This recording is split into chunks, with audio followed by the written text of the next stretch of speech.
Hello there, and welcome to Weird Music on the Glumburger channel, the strange music show that takes a different album each and every week and generates some form of discussion about it. It is the end of the month, and once again we find ourselves returning to the randomiser, which is full of nearly hundreds of your suggestions for things to review on this show, essentially.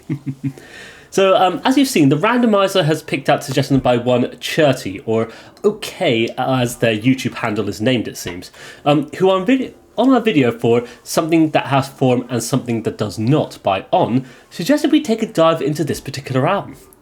I went to check this one out, started writing my thoughts, and discovered an entire world of secret and mystery buried beneath incredibly strange esoteric layers of sound. It's a bizarre album experience, but one that really piqued my curiosity and interest, as well as surprising me when I went to find out what was actually happening on this particular release. Very excited to present this one, so today I present Lovregana, music from a Tasmanian forest by Nagorcka.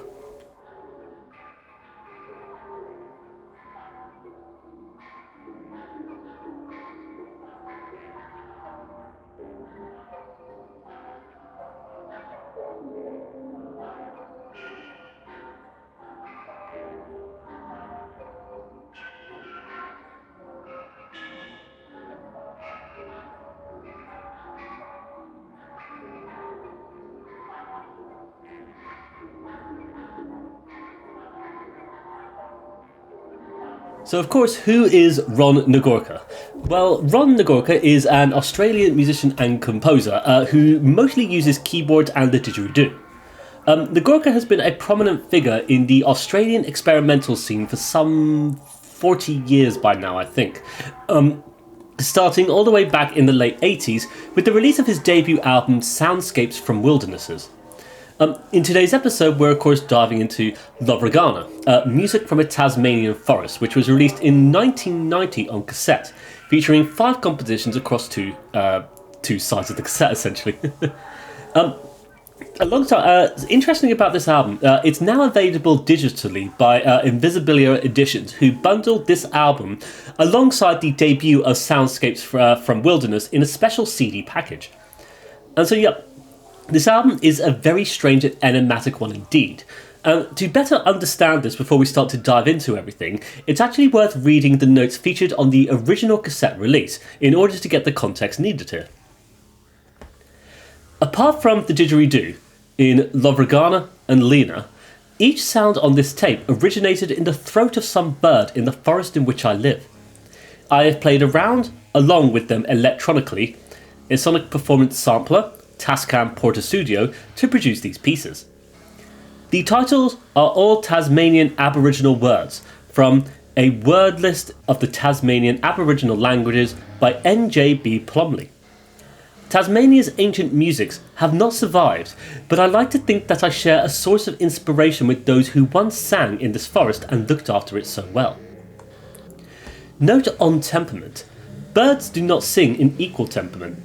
In these pieces, I have experimented with a 12-tone just intonation tuning system. So yeah, a very peculiar conceptual album here indeed. I can definitely see why this one was suggested to be reviewed on this channel.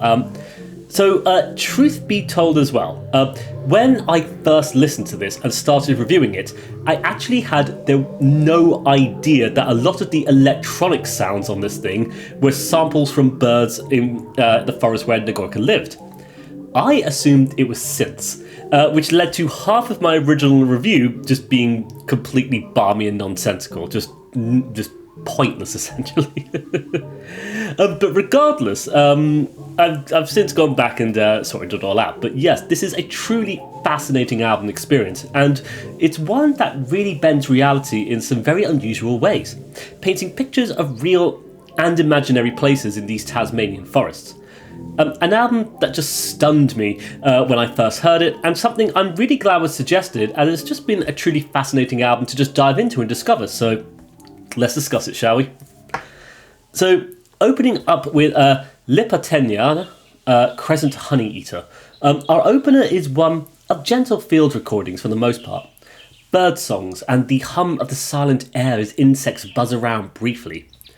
And there is, at times, an odd abstraction thrown into it, very reminiscent of the kind of odd manipulations that crop up in Luke Ferrari's music. Though it quickly settles back down, revealing this menagerie hidden deep within the jungle.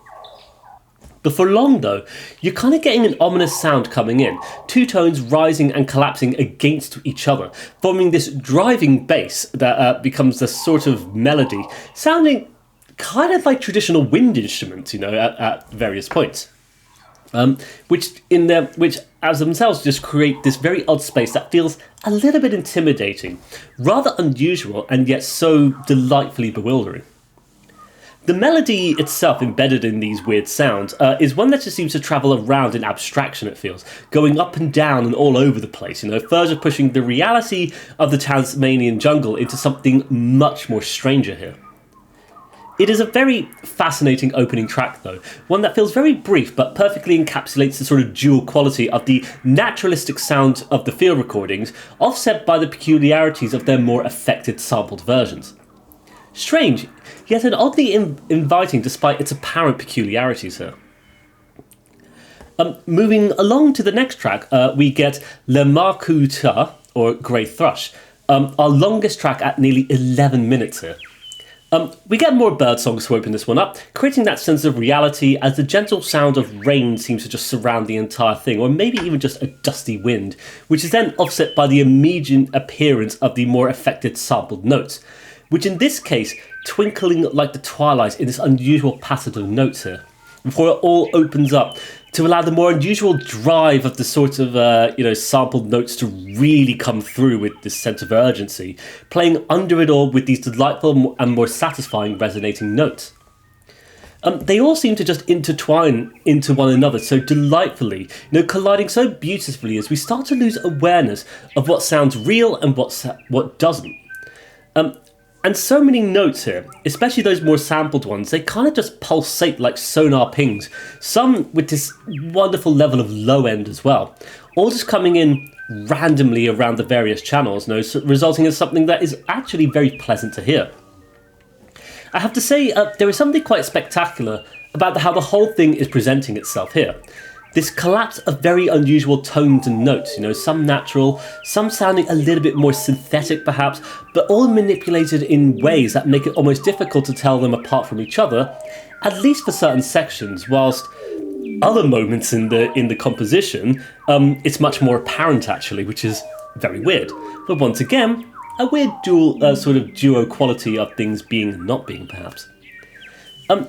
It kind of creates, to me, this experience where you're second-guessing the realism of what you're actually hearing, whether it's a literal sound born from the bowels of the Tasmanian forest, or something sampled in a way that's meant to be much more abstract and stranger.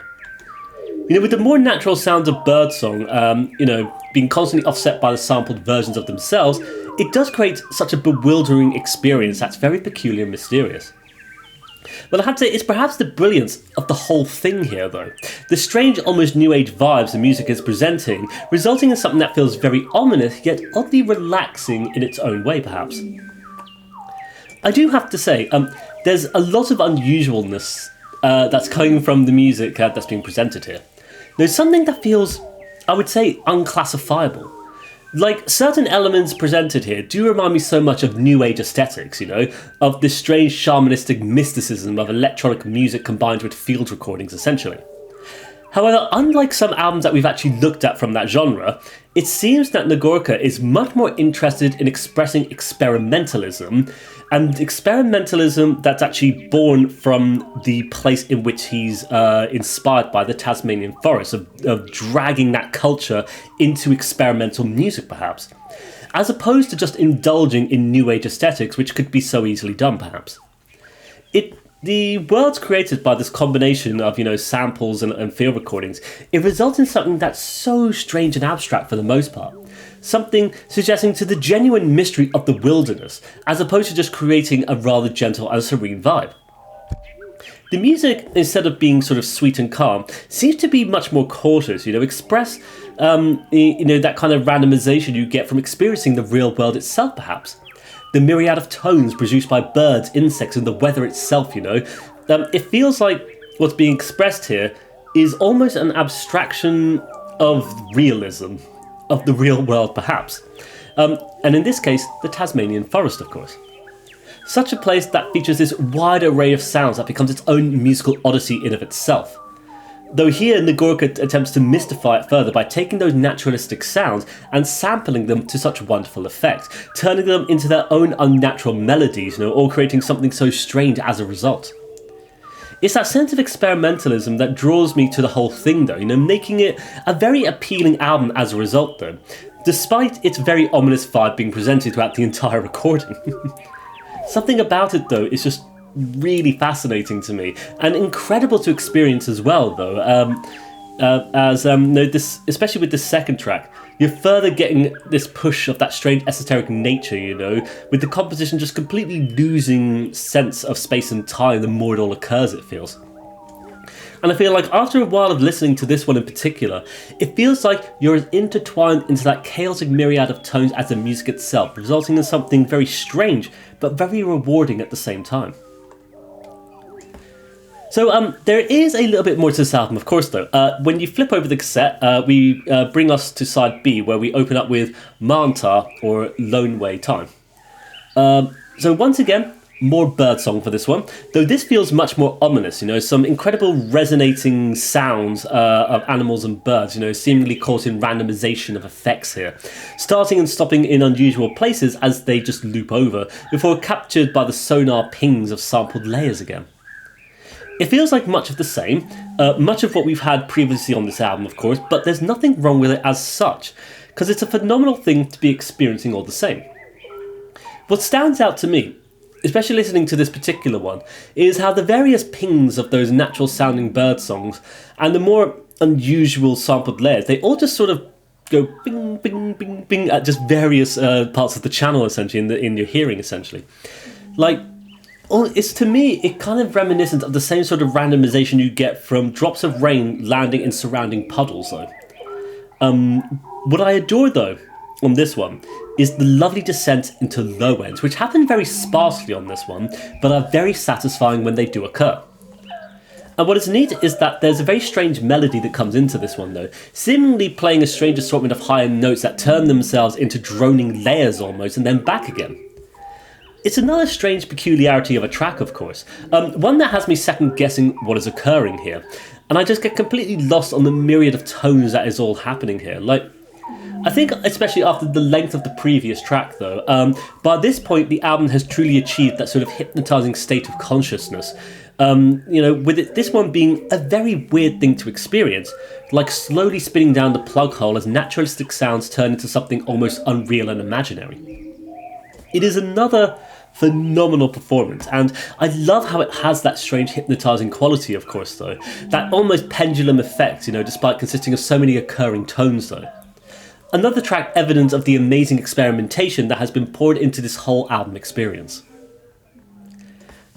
Moving along, though, we do get to our title track of Lovregana, or Forest, and so this one, it seemed to open up with sampled bird tones, strange electronic sounds warbling in the still air as we get bird calls and animal noises occurring gently in that space. And here I have to say is where things get very strange indeed. There is almost this strange sort of quasi-folksy vibe to the music here. The assortment of wind chimes, tones, sonar blips and bird calls and insect noises all occurring around, giving me that sense of sort of navigating through the undergrowth of the jungle, and thus reminding me a lot of the same vibes that you get on Neareth Grau's album Risset Drum Piece, which is an album I have reviewed, though I don't know if that one's been posted yet, and I'm guessing it hasn't been actually if I'm posting this one this Friday. Because the reason why I've held off on posting that one is because I was very ill when recording it, but you'll discover that when I do post it eventually. But in any case, the reason why I bring that one up is that album and this one. They give me very strange expressions of jungles, the menagerie of sounds that occur all around us, essentially. However, on this album, with Nagorcka's work, it navigates to some really strange places indeed, when we get the appearance of this almost driving percussive beat fading into the landscape, accompanied by the droning of insects and animals, and likely the didgeridoo as well. There's such a strangeness occurring here, that feels very ominous, as you get these very peculiar sounds happening all around you. and I find the whole thing to be really bewildering. Very strange, as it sort of forces you into this unusual state of being as your consciousness drifts off into this strange landscape that you've never actually visited. I think, as this one throws in a lot more strange percussive elements and drones, it's definitely the weirdest track we have here, really eschewing the sort of quasi-new age vibes that opened it all up and giving us something way cooler as a result. Now, especially midway through this one, when you get those wonderful unsettling drones sounding like effective didgeridoos, as mentioned, the wobble of certain notes against the backdrop of tribalistic symbols generated by machines, it feels, but how he's composed that, I have no idea, considering it's all samples, essentially. It's really something I can't quite put my finger on, and as it just gets weirder and weirder on this one, really pushing forward the odd peculiarities of the melody that has been present much throughout this composition here. Very bewildering, and I find myself just amazed and fascinated by what is occurring here. And so I should say here, as a little bit of a tangential story that I did briefly mention, because I did think it's oddly interesting, and it was a part of my experience of this very album, hence why I want to talk about it. Although I mentioned the liner notes earlier in this review, when it comes to the liner notes and what it tells us about this album and what source of the sounds are, I actually hadn't read them before I listened to this album for the first time. And when I first listened to this album was when I started writing about it for the first time, and much of what you heard me talk about, essentially. But it was interesting, because when I got to this particular track, and I was hearing the droning elements of the didgeridoo, essentially, I decided it'd be a good time to actually look up what was going on with this particular album, and look at the liner notes. And interesting enough, throughout the entirety of the album, I was convinced that what Nagorcka was doing was combining the natural field recordings of the Amazonian rainforest alongside improvised synth performances. However, it was a huge surprise to me to find that there was absolutely no synths on this album. Each sound that occurs on here, as mentioned, originates from a bird in the forest where Nagorcka lived, which he then played around electronically using the Sonic Performance Sampler and the Tascam Porter Studio. This was a revelation to me, as I was so convinced that a lot of the more electronic layers were sourced from the instruments, rather from the same bird that we're often hearing. It's interesting because I was listening to this particular album from YouTube itself, whereas just the easiest way that I found the album, essentially. Though you can listen to it on Bandcamp, I did find out later, which is kind of funny. But in the comments, people were sort of discussing the weird surrealness of this album. And it was there they mentioned that there was no synths in it. I was like, what is going on here? Looked into it further and mind blown, right? It's fascinating though, because it just results in this album that is a very peculiar one for us to all experience, it feels. One that I feel like straddles the line between what is literal and what is imaginary and made up, all sourced from the very same things though. It was just a marvellous revelation, and one that showcases how completely fooled I was by this album up until this point when I decided to look into it.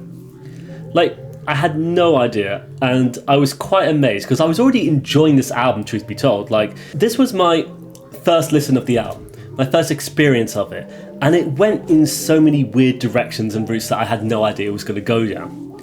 But knowing this knowledge just opened up the album in so much more of an exciting way, and the fact that it resulted in such a wonderful experimental album experience, one that is essentially hiding this multitude of secrets embedded deep within the very sounds themselves, especially if you're just listening to the album, just listening to it blindly, essentially.